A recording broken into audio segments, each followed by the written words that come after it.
Thank you, thank you, thank you.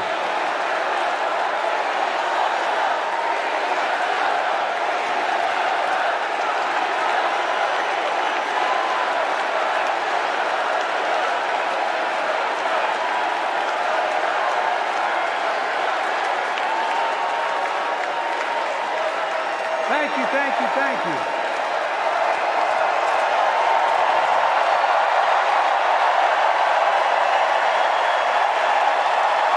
Thank you.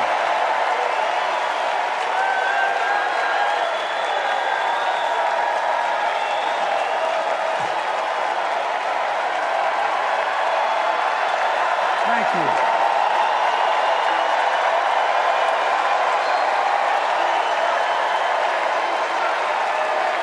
Thank you. I love you. Thank you.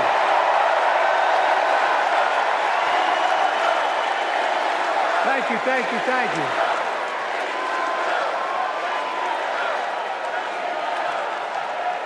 That was my daughter.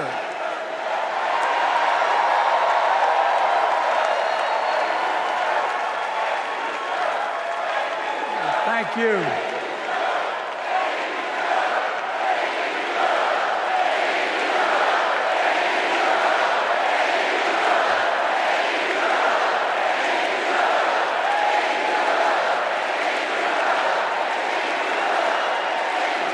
Thank you, thank you, thank you. Thank you. Thank you, Butcher. I tell you what.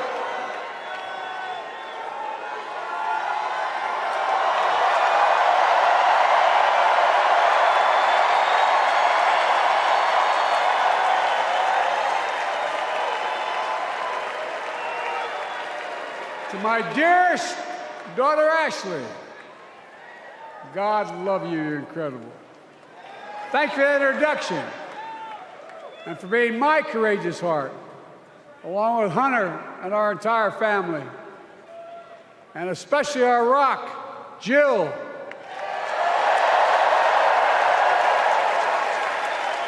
Who, as those of you who know us, she still leaves me both breathless and speechless. Everybody knows her. I love her more than she loves me. She walks down the stairs and I still get that going boom, boom, boom. You all will know me. No, not kidding. Let's give a special round of applause to our First Lady, Jill Biden.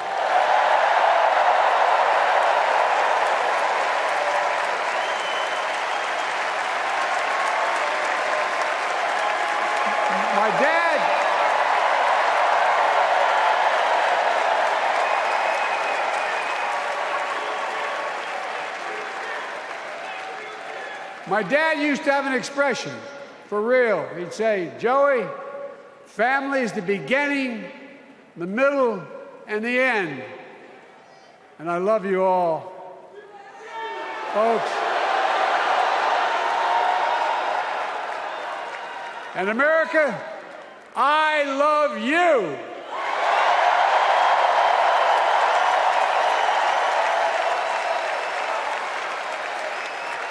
Folks, let me ask you.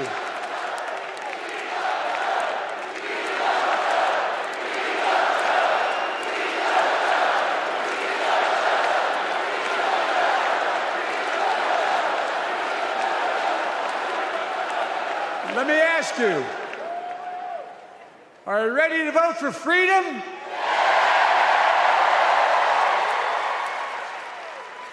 Are you ready to vote for democracy and for America? Let me ask you, are you ready to elect Kamala Harris and Tim Walz, President and Vice President of the United States?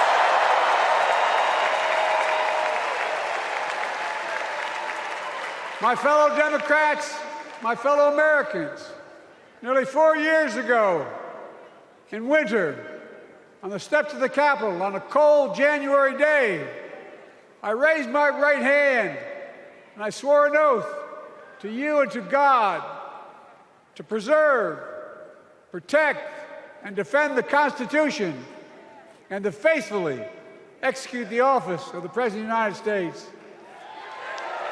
In front of me was a city surrounded by the National Guard. Behind me, a Capitol just 2 weeks before had been overrun by a violent mob. But I knew then, from the bottom of my heart, that I knew now, there is no place in America for political violence. None. You cannot say you love your country only when you win.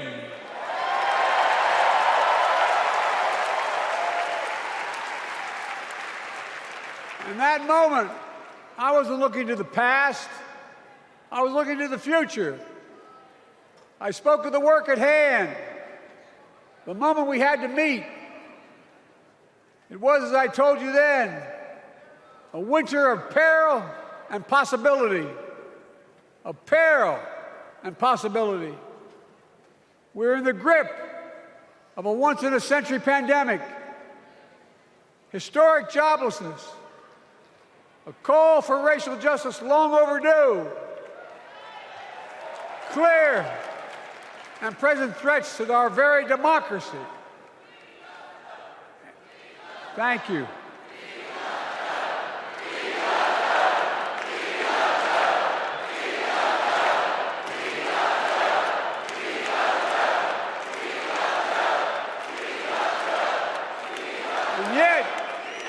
And yet I believed then, and I believe now, that progress was and is possible. Justice is achievable. And our best days are not behind us, they're before us.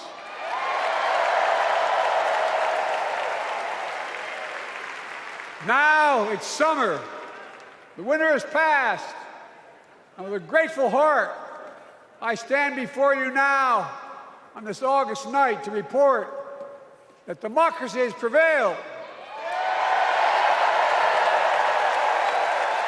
Democracy has delivered. And now democracy must be preserved.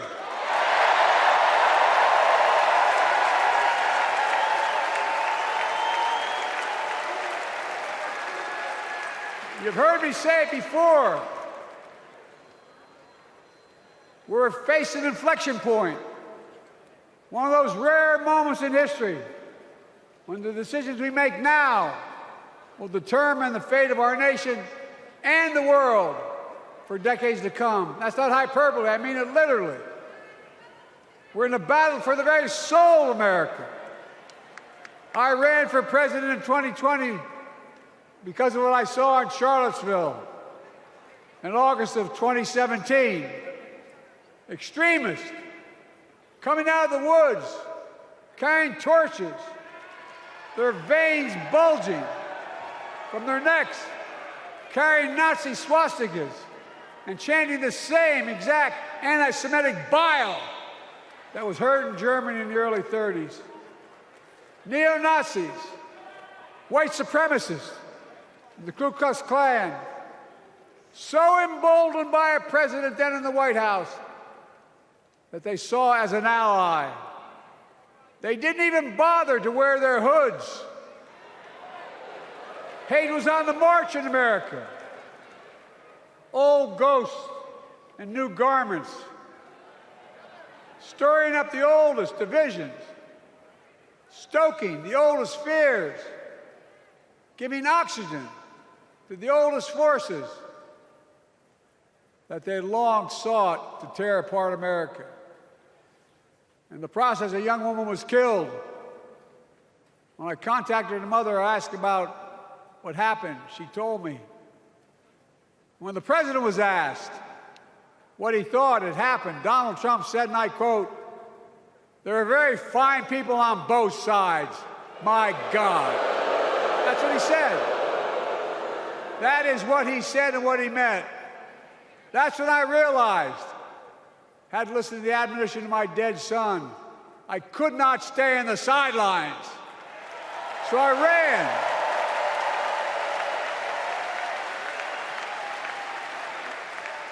because I had no intention of running again. I just lost part of my soul. But I ran with a deep conviction.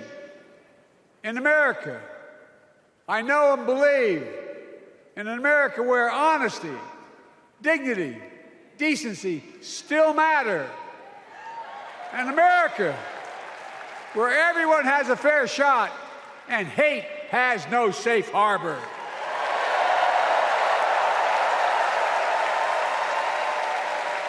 An America where the fundamental creed of this nation, that all of us are created equal, is still very much alive. And a broad coalition of Americans joined with me. 81 million voters voted for us, more than any time in all of history. Because of all of you in this room and others, we came together in 2020 to save democracy.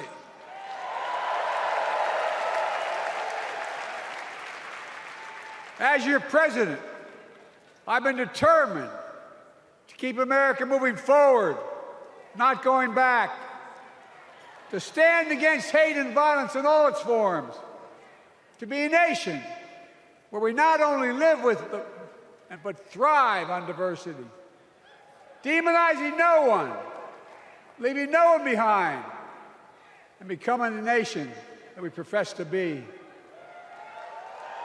I also ran to rebuild the backbone of America, the middle class.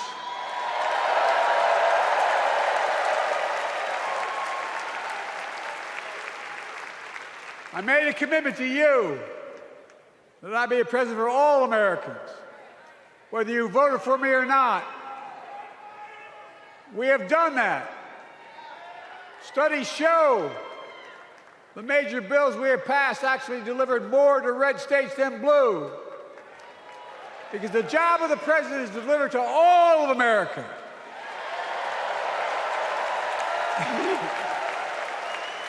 Because of you, and I'm not exaggerating, because of you, we've had one of the most extraordinary 4 years of progress ever, period. When I say we, I mean Kamala and me. Just think about it. COVID no longer controls our lives. We've gone from economic crisis to the strongest economy in the entire world. Record 16 million new jobs, record small business growth, record high stock market, record high 401ks, wages up, and inflation down, way down, and continuing to go down.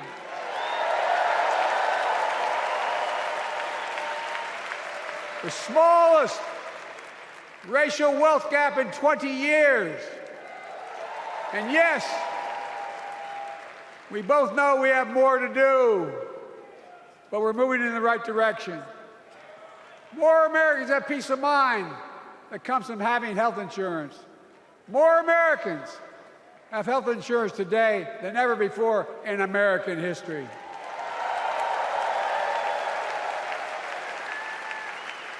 And after, as a young senator beginning to fight for 50 years to give Medicare the power to negotiate low prescription drug prices, we finally beat Big Pharma.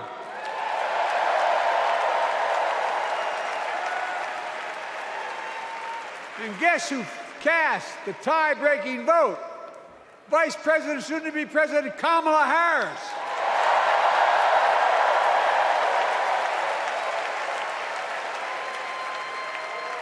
And now it's the law of the land. Instead of paying $400 a month for insulin, seniors with diabetes will pay $35 a month. The law we passed already includes, starting in January, every senior's total prescription cost can be capped at $2,000 no matter how expensive the drugs they have. And what we don't focus on, and our Republican friends don't seem to understand, our reforms don't just save seniors money, they save the American taxpayers money. You know what we just passed saved? It saved $160 billion over the next decade. That's not hyperbole. It's because Medicare no longer has to pay those exorbitant prices to the big pharma. But look, well, thank you, Kamala, too. Look, folks, how can we have the strongest economy in the world without the best infrastructure in the world? Donald Trump promised Infrastructure Week every week for 4 years, and he never built a damn thing.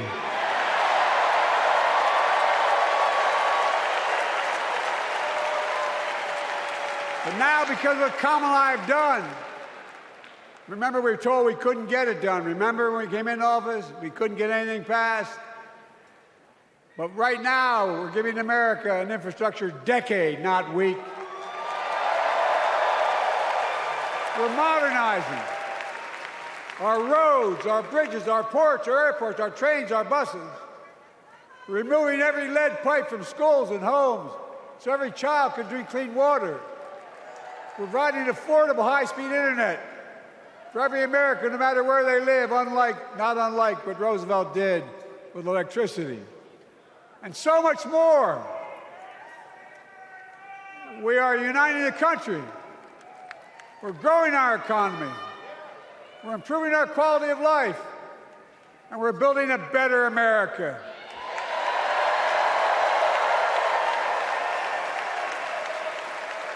Because that's who we are. How can we be the strongest nation in the world without leading the world in science and technology? After years of importing 90% of our semiconductor chips from abroad, which America invented those chips, our Chips and Science Act meant that private companies from around the world are now investing literally tens of billions of dollars to build new chip factories right here in America.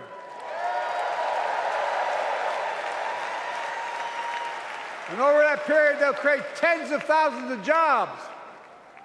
And many of those jobs in the so-called fabs, the buildings that make the chips, that's being constructed now. And guess what? The average salary in those fabs, size of a football field, will be over $100,000 a year, and you don't need a college degree.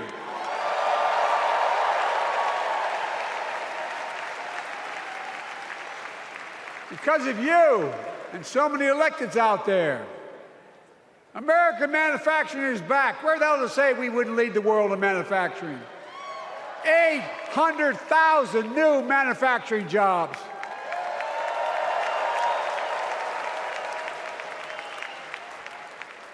Our Republican friends and others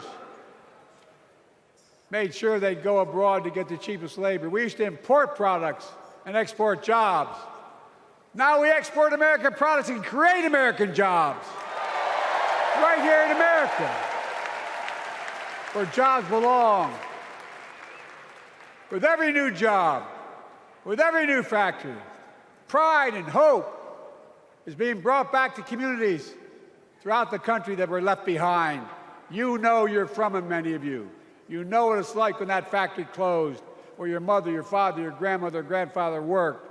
And now you're back, providing once again, proving that Wall Street didn't build America, the middle class built America, and unions built the middle class.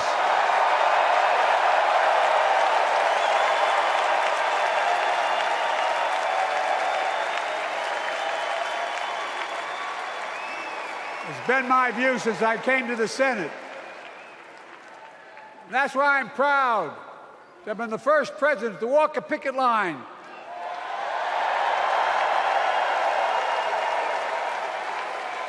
and be labeled the most pro-union president in history, and I accept it. It's a fact.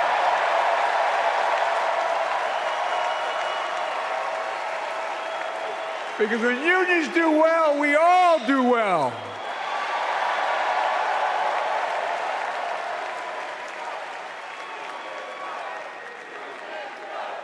You got it, man. You got it.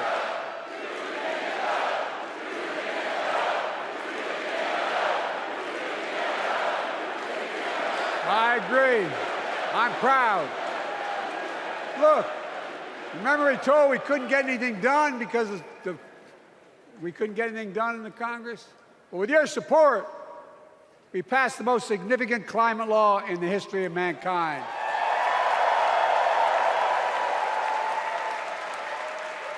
Over $370 billion. Cutting carbon emissions in half by 2030. Launching a climate corps, similar to AmeriCorps and Peace Corps, creating tens of thousands of jobs for young people of the future who are going to make sure this continues. Creating hundreds of thousands of jobs in clean energy for American workers, including the IBEW installing 500,000 charging stations all across America. And in the process, reducing carbon emissions. And we're seeing it. We're seeing to it that the first beneficiaries of environmental initiatives are those fence-line communities that have been smothered by the legacy of pollution. Louisiana and Delaware, Route 9, all the factories, all those chemical factories are right next to the poorest neighborhoods. They're the ones we're going to bring back.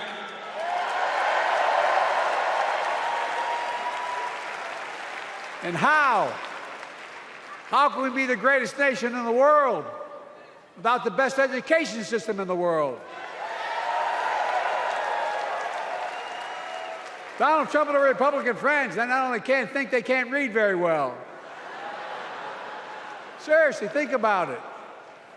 Look at their Project 2025. They want to do away with the Department of Education. Well, during the pandemic, Kamala and I helped states and cities get back their schools back open.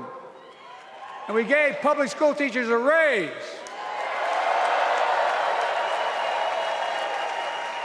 We created apprenticeships with businesses and communities, putting students on a path to a good paying job, whether or not they go to college. And by the way, we're making college a hell of a lot more affordable. Increasing Pell Grants by $900. Over $15 billion to HBCUs. Minority service education, including Hispanic institutions and tribal colleges. We kept our commitment to provide more student relief than ever by lifting the burden of helping millions of families so they could get married, start a family, buy a home, and begin to build family wealth and contribute to the community and grow our economy. It's not costing us, it's creating more wealth. We've fundamentally transformed how our economy grows, from the middle out and the bottom up, instead of the top down.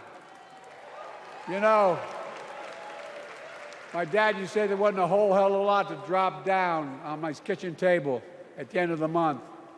I come from a basic middle-class family, 3-bedroom house, 4 kids, a grandpa living with us, decent neighborhood, but never a penny to spare. And look, that top-down notion never worked. A lot of Democrats didn't think it worked, but thought it worked, but it doesn't. And when we did all that, what we've done, everybody can do well. Everybody.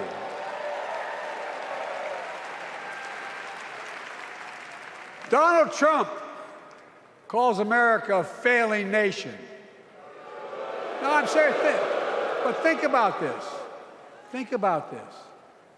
He publicly says to the whole world, I'm going to say something outrageous. I know more foreign leaders by their first names and know them well than anybody alive.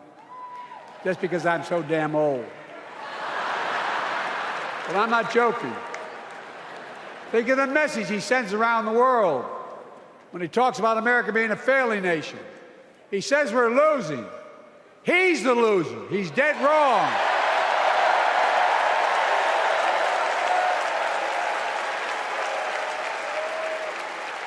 Many of you are very successful people who travel the world.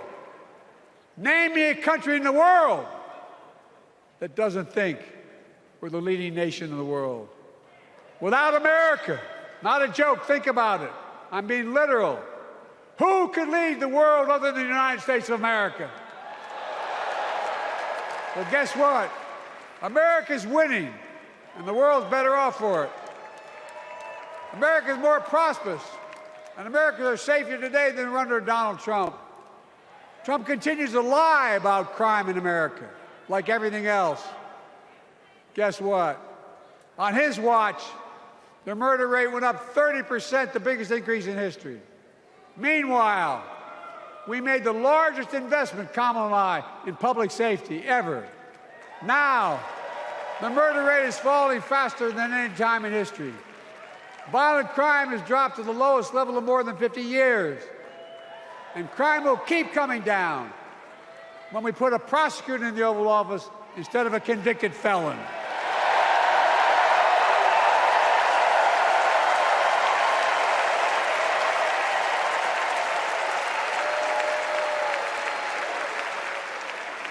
And folks, the distinguished senator from the Senator from California and I passed the first ban on assault weapons. And guess what? It worked. If we care about public safety, we need to prevent gun violence. And what makes me ashamed when I travel the world, which I do, more children in America are killed by a gunshot than any other cause in the United States. More die from a bullet than cancer, accidents, or anything else in the United States of America. My God. That's why Kamala and I are proud. We beat the NRA when we passed the first major bipartisan gun safety law in 30 years.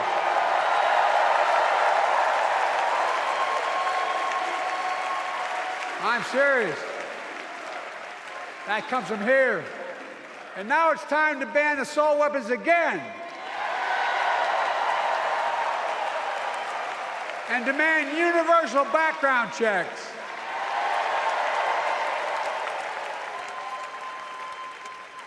It's hard.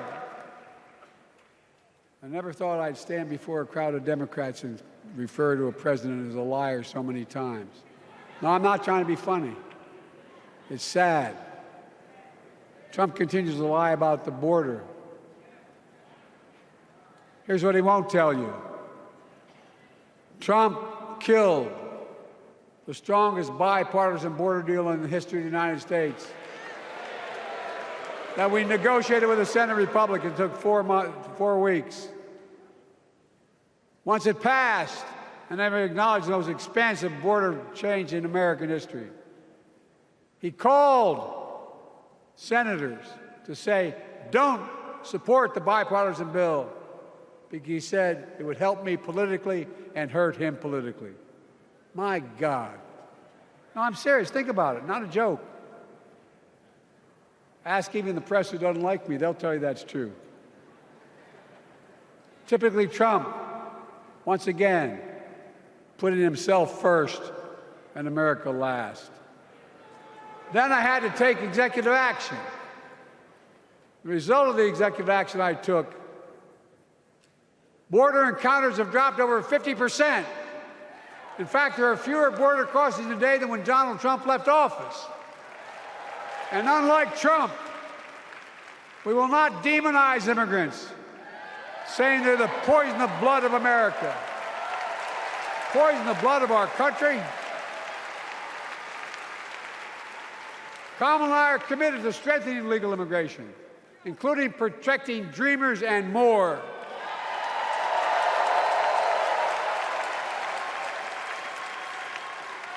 And here's what else I believe in. Protecting your freedom to vote, your freedom to love who you love,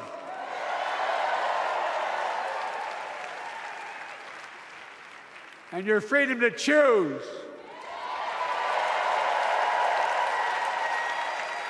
In its decision overturning Roe v. Wade, as you heard earlier tonight, the United States Supreme Court majority wrote the following, quote, "Women are not without electoral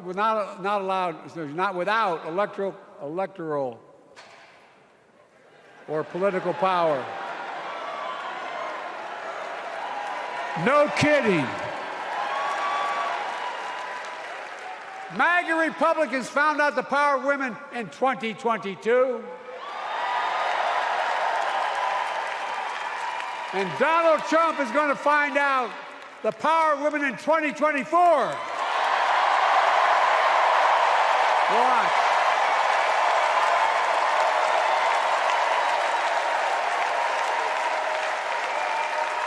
And where Trump and his mega Republican right-wingers seek to erase history, we Democrats continue to write history and make more history. I'm proud to have kept my commitment to appoint the first black woman in the United States Supreme Court.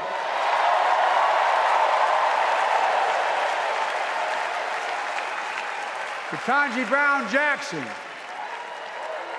a symbol for every young woman in America that you can do anything. I'm proud that I've kept my commitment to have an administration that looks like America and that taps in to the full talent of our nation. The most diverse cabinet in history, including the first black woman of South Asian descent to serve as vice president, and will soon serve as the 47th president of the United States.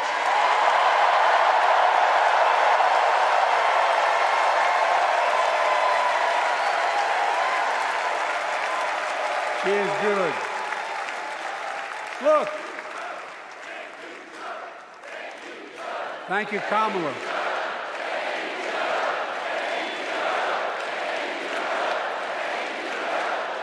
Folks, I've long said we have many obligations as a nation, but I got in trouble years ago for saying I'd make no apologies. We have only one truly sacred obligation: to prepare and equip those we send to war and care for them and their families when they come home and when they don't. That's why I'm so proud to have written and signed the PACT Act, one of the most significant laws ever, helping veterans and their families exposed to toxic materials like burn pits in Agent Orange. I was around during the Vietnam War. It's hard. Nobody was able to prove that there's illness was a consequence of Agent Orange. And no one was able to prove initially that because they lived in burn pits like my son lived next to in Iraq for a year, that is the cause of their illness. But because of the PACT Act, a surviving spouse with 2 children is now eligible for a stipend of about $3,000 a month. And those children who lost a parent are eligible for tuition benefits to go to college and to get job training. It's already helping over 1 million veterans and their families just so far. Well, I love them, and I'm so proud of my son's service. We get it, but guess who doesn't get it and doesn't respect our veterans? We know from his own chief of staff, the 4-star General John Kelly, that Trump, when in Europe, would not go to the grave sites in France. The brave service members who gave their lives to this country. He called them suckers and losers. Who in the hell does he think he is? Who does he think he is? There's no words for a person. They are not the words of a person not worthy of being commander-in-chief, period. Not then, not now, and not ever. I mean that. I mean that from the bottom of my heart.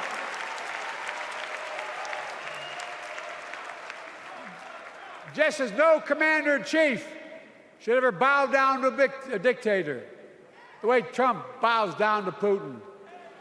I never have, and I promise you, Kamala Harris will never do it. Will never bow down. When Trump left office, Europe and NATO was in tatters. Not a joke. America First doctrine changed our whole image in the world. Well, they gave the hours, about 190 hours sum total, even my counterparts or heads of state in Europe, to strengthen NATO. We did. We united Europe like it hadn't been united for years, adding Finland and Sweden to NATO. 10 days before he died, Henry Kissinger called and said, not since Napoleon has Europe not looked over their shoulder at Russia with dread, until now. Until now. Well, guess what? Putin thought he'd take Kyiv in 3 days. 3 years later, Ukraine is still free.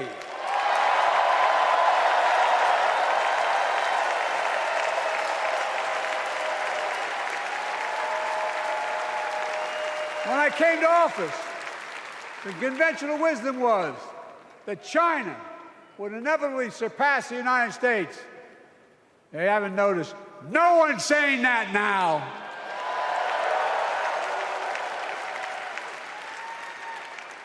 And we'll keep working to bring hostages home and end the war in Gaza and bring peace and security to the Middle East.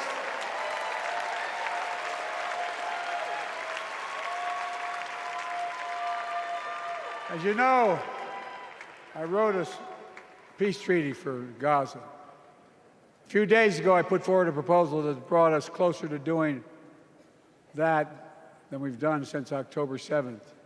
We're working around the clock, my Secretary of State, to prevent a wider war and reunite hostages with their families and surge humanitarian health and food assistance into Gaza now. To end the civilian suffering of the Palestinian people, and finally deliver a ceasefire and end this war.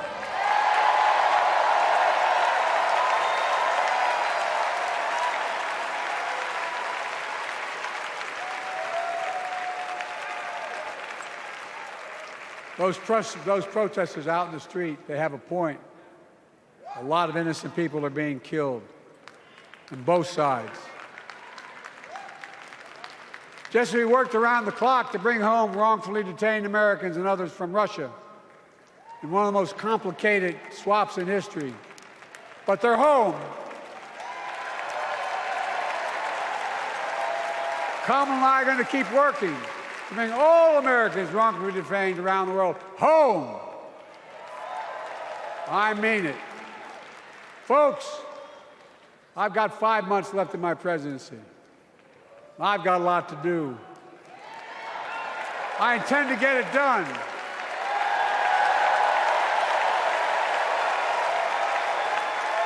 It's been the honor of my lifetime to serve as your president. I love the job, but I love my country more. I love my country more. And all this talk about how I'm angry at all those people who said I should step down, that's not true.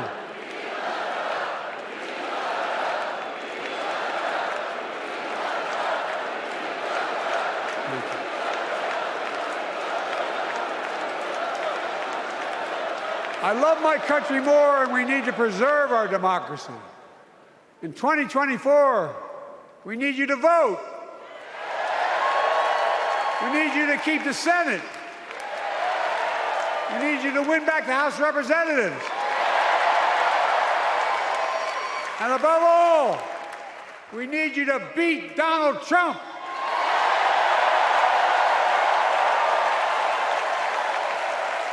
And elect Kamala and Tim president and Vice President of the United States of America. Look, they'll continue to lead America forward, creating more jobs, standing up for workers, growing the economy, lower the cost to American families so they just have a little more breathing room. We've made incredible progress, but we have more work to do. And Kamala and Tim will continue to take on corporate greed and bring down cost of food. They'll keep taking on Big Pharma, making insulin $35 a month, not just for seniors, but for everyone in America. And capping prescription drug costs at a total of $2,000, not just for seniors, but for everyone. And folks, that's going to save America again tens of billions of dollars. Folks, they'll make housing more affordable, building 3 million new homes, providing $25,000 down payment assistance for the first-time home buyer, more than the 10 we approved. Donald Trump wants a new tax on imported goods, food, gas, clothing, and more. You know what that will cost the average family, according to the experts? $3,900 a year in a tax. No, it's a fact. Kamala and Tim will make the child care tax credit permanent.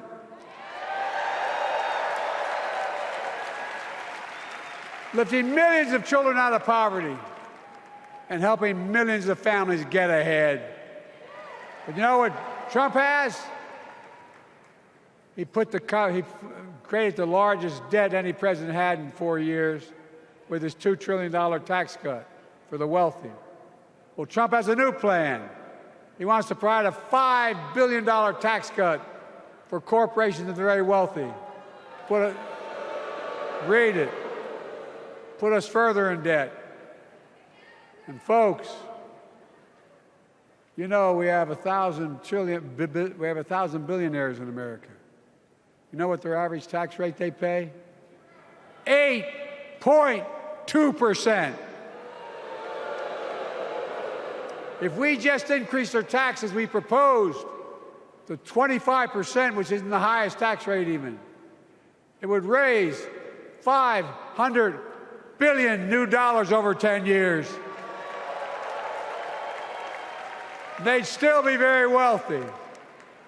Look, Kamala and Tim are going to make them pay their fair share. They'll protect Social Security and Medicare. Trump wants to cut Social Security and Medicare. Kamala and Tim will protect your freedom.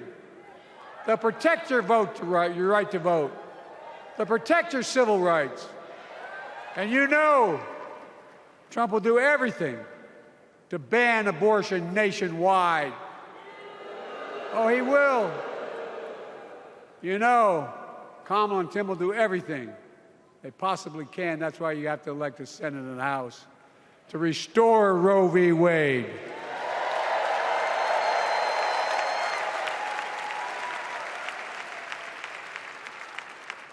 The ancient Greeks taught us that character is destiny. Character is destiny. For me and Jill, we know Kamala and Doug are people of character.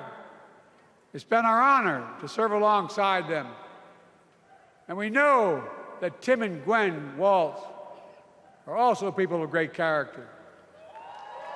Selecting Kamala was the very first decision I made when I became our nominee. And it was the best decision I made my whole career.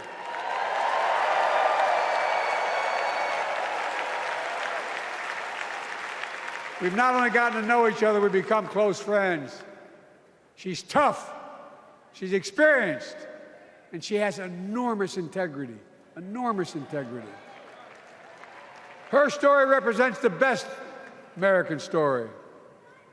And like many of our best presidents, she was also vice president. That's a joke.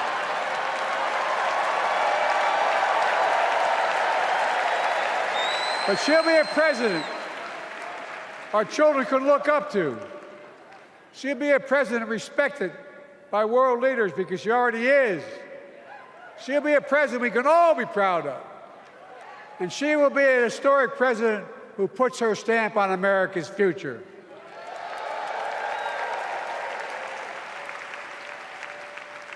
This will be the first presidential election since January 6th. On that day, we almost lost everything about who we are as a country. And that threat, this is not hyperbole, that threat is still very much alive. Donald Trump says he will refuse to accept the election result if he loses again. Think about that. He means it. Think about that. He's promising a bloodbath if he loses, in his words. And that he'll be a dictator on day one, in his own words. By the way, this sucker means it. No, I'm not joking. Think about it. Anybody else said that in the past, you'd think he was crazy. He is crazy, but you'd think it was an exaggeration, but he means it. We can't let that happen. Folks, all of us carry a special obligation. Independents, Republicans, Democrats. We saved democracy in 2020, and now we must save it again in 2024.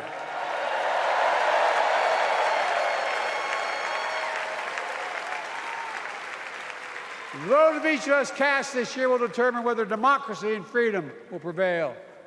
It's that simple. It's that serious. And the power is literally in your hands. History is in your hands. Not hyperbole. It's in your hands. America's future is in your hands. Let me close with this. Nowhere else in the world could a kid with a stutter and modest beginnings in Scranton, Pennsylvania, and Claymont, Delaware, grow up to sit behind the resolute desk in the Oval Office.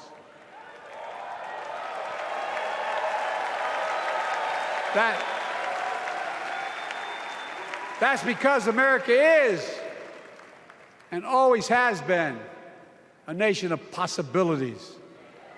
Possibilities. We must never lose that. Never. Kamala and Tim understand that this nation must continue to be a place of possibilities, not just for the few of us, but for all of us. But join me in promising your whole heart to this effort, and where my heart will be. I promise I'll be the best volunteer Harris and Walz has Cam ever seen.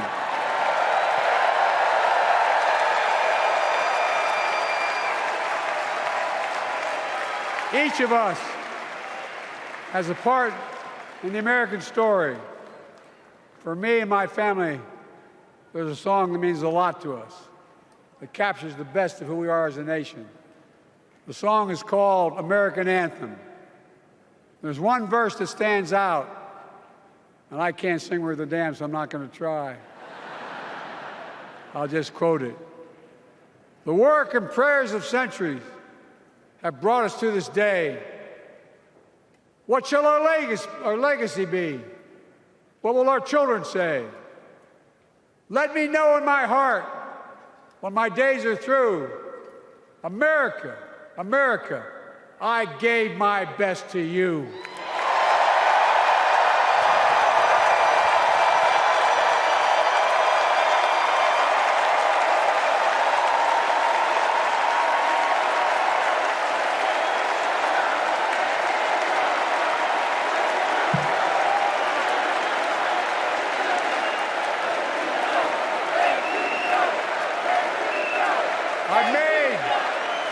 I've made a lot of mistakes in my career, but I gave my best to you. For 50 years, like many of you, I've given my heart and soul to our nation. And I've been blessed a million times in return with the support of the American people. I've either been too young to be in the Senate because I wasn't 30 yet, and too old to stay as president.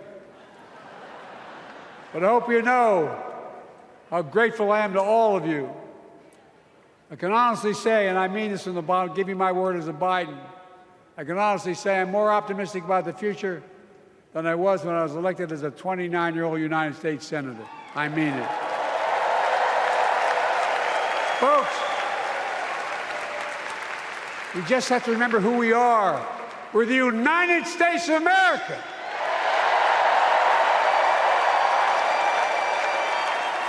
And there's nothing we cannot do when we do it together. God bless you all, and may God protect our troops.